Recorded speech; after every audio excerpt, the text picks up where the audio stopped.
योजनेचे पाणी खटाव तालुक्यात पोहोचल्यानंतर दुष्काळी भागातील शेतकऱ्यांच्या डोळ्यात आनंदाचे भाव तरळले।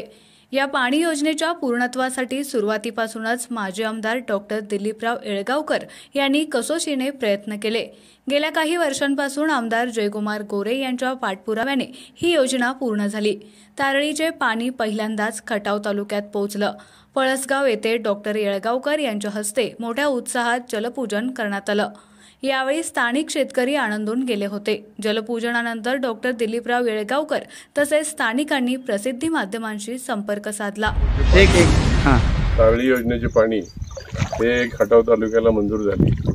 पहिल्यांदा तारळी योजनेचा मुख्य कॅनल हा अपूर्ण असल्यामुळे या पाटातून मुरमुळीचं पाणी सोडलं जात होतं, परंतु शंभूराजे यांना पण आदरणीय पालकमंत्री शंभूराजे यांना जयकुमार गोरे भाऊ मी कलेक्टर साहेब यांनी हे केल्यानंतर सांगितल्यानंतर जो काही अर्धवट तलाव राहिला होता, एक कॅनॉल राहिला होता, त्याचं काम पूर्ण करून हे तारळी योजनेचं पाणी पहिल्यांदाच आता खटाव तालुक्यात पूर्णपणे येत आहे।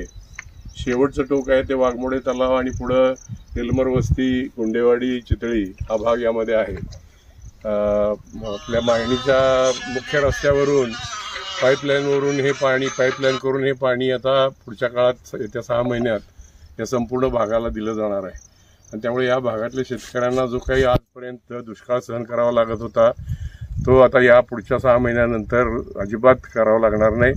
पाणी नियमितपणे तारळीचं या ठिकाणी येईल आणि यासाठी आत्तासुद्धा आमदार जयकुमार गोरे, मी स्वतः, त्या विभागाचे अधिकारी आणि देवेंद्र फडणवीस या राज्याचे उपमुख्यमंत्री यांनी खूप मदत केली आणि त्यामुळे हे पाणी या ठिकाणी आज आम्ही पाहतोय। आज या सगळ्या कार्यकर्त्यांच्या बरोबर आपण आज हे पाणी पूजन केलेलं आहे।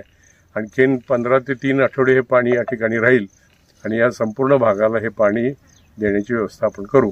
त्याच्यापूर्वी हा तलाव पूर्णपणे कोरडा होता, म्हणजे इतका पाऊस या खटाव तालुक्यात पडून सुद्धा या तलावात अजिबात पाणी नव्हतं। ते आता पाणी दिसायला लागले आणि त्यामुळे या भागातले शेतकरी आनंदित तलाव्यासाठी ह्या तलाव्यात आमच्या बरेचपैकी आमच्या लोकांचं क्षेत्र आहे। ह्या तलाव्यामुळे आमच्या लोकांच्या बऱ्याच भागातल्या लोकांना शेतीच्या पाण्याचा प्रश्न सुटतो। आम्ही हे निवेदन आमच्या डॉक्टर साहेब येळगावकरांकडे दिले। त्यांनी त्याचा पाठपुरावा करून पालकमंत्र्याकडे, शंभूराज देसाईकडे आणि आमदार जयकुमार गोरे यांच्या हस्ते यांच्याकडून ते निवेदन दिले। त्यांच्याकडून आम्हाला हे पाणी उपलब्ध झाल्याबद्दल आम्ही त्यांचे आभारी आहोत। भविष्याच्या काळात पण डॉक्टर साहेबांनी आम्हाला कायमस्वरूपी पाणी द्यावे ही आमची इच्छा आहे।